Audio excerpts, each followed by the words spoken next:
Sri Saugata Roy, Honorable Union Minister of State for Urban Development, Sri S.R. Rao, Additional Secretary in the Ministry of Information Technology and the architect of the National eGovernance Plan, Sri M.P. Narayan, President of the CSDMS, Sri Neeraj Prakash from Microsoft, and Sri Sanjeev Bangia of Oracle, and Dr. Ravi Gupta, distinguished delegates participating in this conference in this National Convention on ICT and governance for smart cities.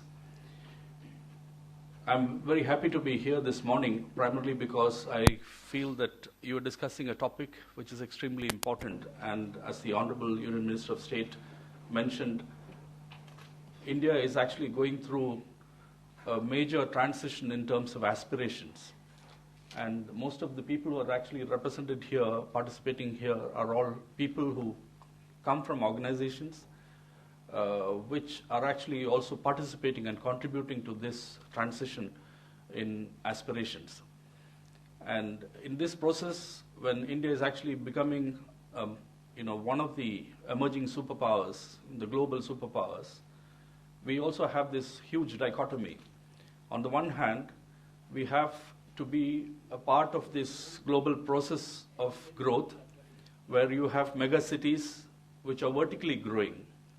You have this Burj Dubai or the Burj Khalifa in Dubai or the Petronas Towers, or you have this vertical growth in mega cities which is happening on one side, and you have the sprawling lateral or horizontal shifting of our cities, along with this whole problem in terms of looking at our own levels of public delivery systems in rural areas. So I think this is a huge dichotomy. How do we really match these aspirations in terms of ground realities when you need to really have excellence in delivery of systems, amenities, and services, not only in urban areas, but also in our rural areas. And in this whole transition of aspirations, the Government of India came up with this National eGovernance Plan, which I'm sure all of you are familiar with, where they talked in terms of 100,000 common service centers. And in the address to both the houses of the Parliament in June last year, when the Honorable President of India addressed them, she mentioned that we are actually trying to have 250,000 common service centers, which will become the vehicles for Bharat Nirman. And that, I think, is a huge aspiration, that for every panchayat in the country, you will have a common service center, which is actually backed by a satellite bandwidth and connectivity, so that villagers do not need to travel to the district headquarters for a caste certificate or an income certificate or a domicile certificate or various such transactional services which they need to come to the district headquarters for their daily or routine common citizens' needs. And this is actually happening with the collaboration of the private sector and the leadership of some of the private sector companies which are actually providing not only just the hardware, but also the thinking in terms of software and also services. I'm very happy that the National Institute of Smart Governance, the National Institute of Urban Affairs, and eGov have come together to really look at some of these questions when we are actually in this phase of takeoff. When you look at a smart city, there are several indicators for smart cities. And if you really look at some of the studies which have been undertaken in many of the European countries, they have tried to rank smart cities. And there are some efforts in terms of trying to look at what are these indicators, what are these characteristics of smart cities, and what are these indicators which would actually make you qualify to have aspects of smart governance in smart cities. Apart from smart governance, you need to have smart economy. The 6 characteristics of smart cities, which have been described in most of these studies in urban smart cities in the European context, there are 6 characteristics. They include smart governance, smart economy, smart mobility, smart environment, smart people, and smart living. Now, these may seem to be very simple, but at the same time, in each of them, you have lots of potential when you try to look at cities like Delhi or Mumbai or Calcutta or Bengaluru or Chennai or Hyderabad. Now, how do you really try and see some of these aspects? I think that all of you are familiar with this whole concept. I'm not trying to bring in disaster as a filter here when you're looking at our urban cities and mega cities, because that actually is an extremely complex problem. I remember in July 2005 when Mumbai went through that unprecedented floods. I'm sure that all of you have seen those graphic pictures where people were stranded in the highways in cars, and the water level was rising, and the water level went on top of the car, on top of the roofs of the car, and people were stranded inside. And the water level was rising. You couldn't bring the windshield down. You couldn't bring the glasses down on the doors. You couldn't open the door because water level was rising, and the people were sitting in the car. It actually coincided with the high tide, and the water rose so fast that there were thousands and thousands of cars which were stranded on the road for more than 38 hours. There were people stranded on the roads, and then people tried to switch on the air conditioner because you are stranded in a car with water level rising all above you, and then you can't open the door, you can't come out. And people try to put on the air conditioner, and with the backdraft, the carbon monoxide coming into the car, people actually, more than 400 people died in the cars, because they didn't get oxygen.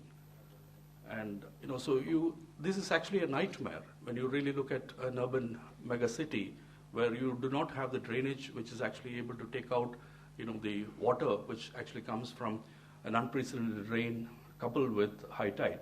So I do not really want to use that filter of a disaster right now, but at the same time I would like to point to the whole issue of anonymity which is there in an urban city, in a growing city. If you look at millions of people who are there and millions of people who are actually transiting every day into the city for work and the large unorganized sector, you have a lot of anonymity in the city. And with the new UID scheme, which Nandan is trying to do, Nandan Nilekan is trying to, to prepare the architecture for trying to identify each and every person. And Dr. Sam Pitroda is trying to say that, we need to map every location and every individual and situate every individual and every location in the context. And that, I think, is a huge challenge for a country like India, because I remember this in the 90s, the late 90s, when I was responsible for coordinating the work for mapping Maharashtra's 43,000 villages in 35 districts. And if you go by the Survey of India's lat-longs for village identification, in many of those areas in the coastal districts of Konkan, like Ratnagiri and Sindhudurg and all that, most of those villages for which we had a lat-long from the Survey of India were actually in the sea when you try to plot it. So which means that with the sea erosion, villages are moving, and with the changing context of the changing course of rivers, you also have villages moving. You look at what happened in Kosi floods in Bihar. Kosi has actually gone back into what it used to be 150 years ago. So many of those old referrals which we have in terms of the village as a lat-long does not really have a context in terms of ground realities now. You need field validations for many of the things which we are actually doing now. So, if you do not really look at disasters as a filter, but at the same time acknowledge that this is actually something which you need to really keep in mind, we need to really look at the potentials for digital inclusion in our urban cities. And I'm sure that all of us, feel that digital inclusion is like oxygen for us. I'm sure all of you, we are all equally, desperately looking for our cell phone and for our email access when, we are actually in a strange city. One of the first things which we need to really look at is whether we can actually have our laptop hooked up and, is it a Wi-Fi? And I've had this experience of having Wi-Fi access even in public transport systems, when you're traveling abroad. And I think this is actually a huge change in the way in which, urban governance systems are actually thought about in some of the mega cities abroad. So if you look at public transportation with a Wi-Fi access, when you're actually sitting on a long ride which is going to take a few hours, and then you're actually able to check your mail, and then you're able to respond, and you're connected to the rest of the world. I think that's a huge gift which we're giving. But in India, we are talking about 680 million people with telephones and cell phones. It's a huge number of connectivity.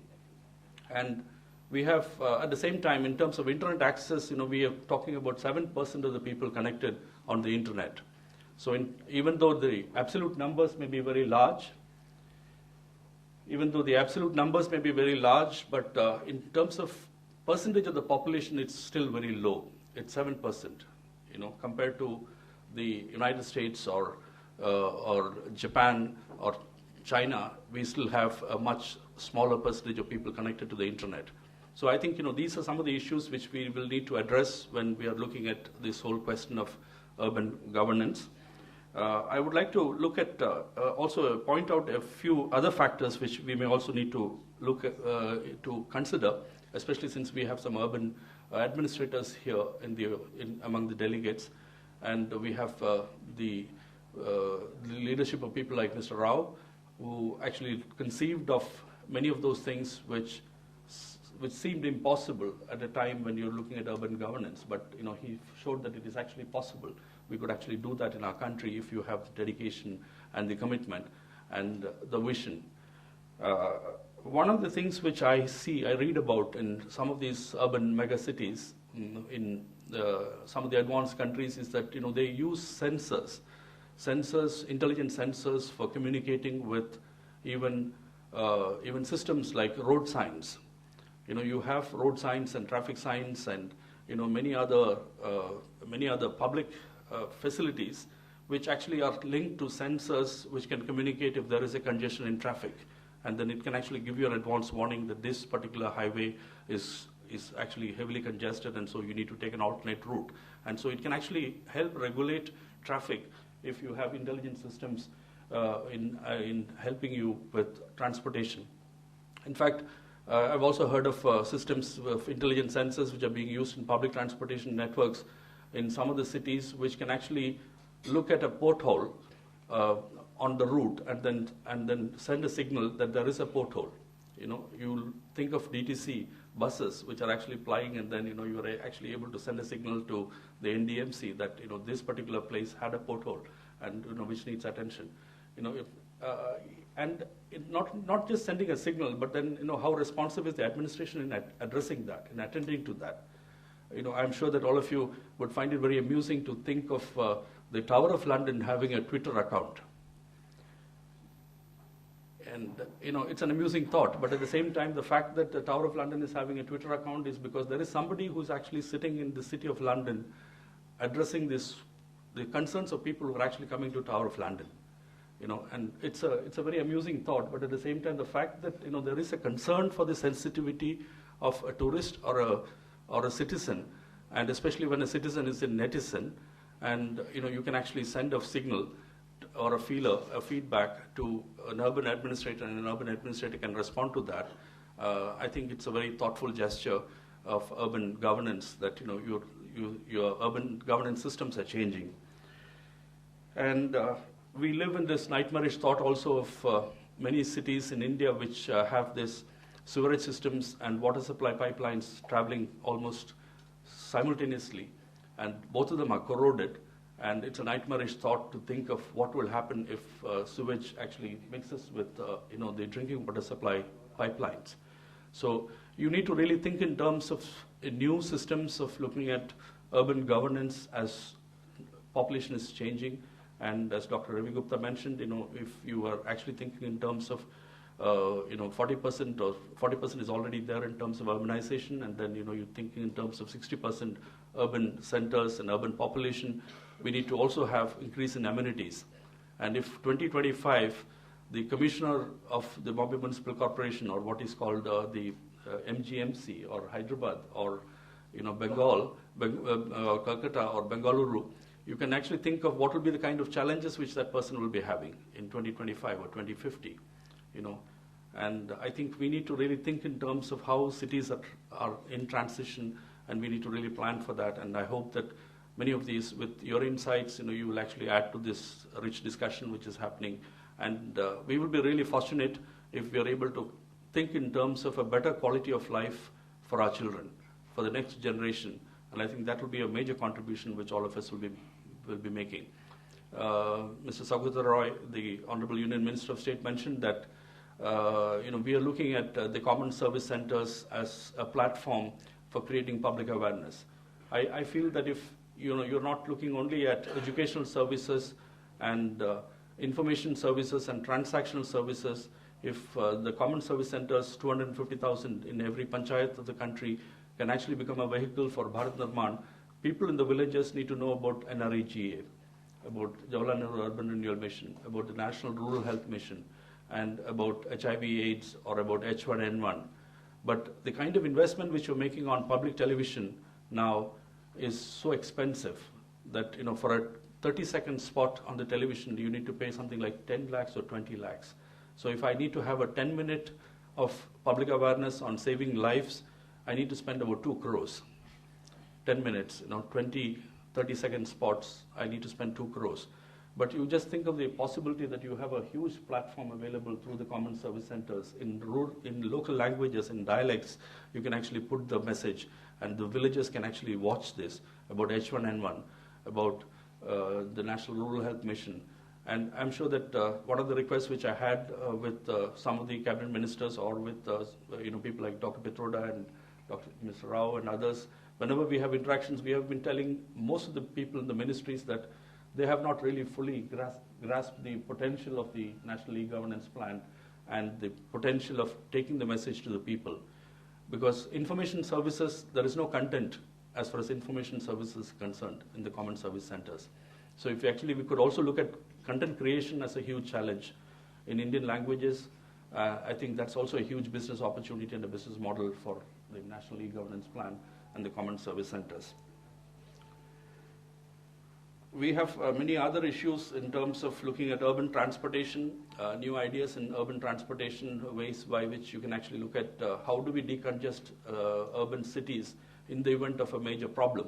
Like when the local trains in Mumbai stop, how do you really move lakhs of people who are actually coming during the peak hours in Mumbai? And no amount of alternate transportation, like number of buses which are required. How do we move 70 lakhs of people? How many buses would be required? Or how many taxis will be required? You cannot think of any possible solution to this kind of problems. But I think if we need to really preempt some of these kind of problems which will continue to recur in future, our urban administrators need to plan in terms of these kind of contingencies. And we need to have a plan A, a plan B, and a plan C. And if we could actually look at these kind of discussions to generate the kind of thought processes in looking at bottlenecks and addressing bottlenecks, our cities will be smarter cities, and then you will all be contributing to making our cities smarter cities. Thank you very much for giving me this opportunity. Thank you.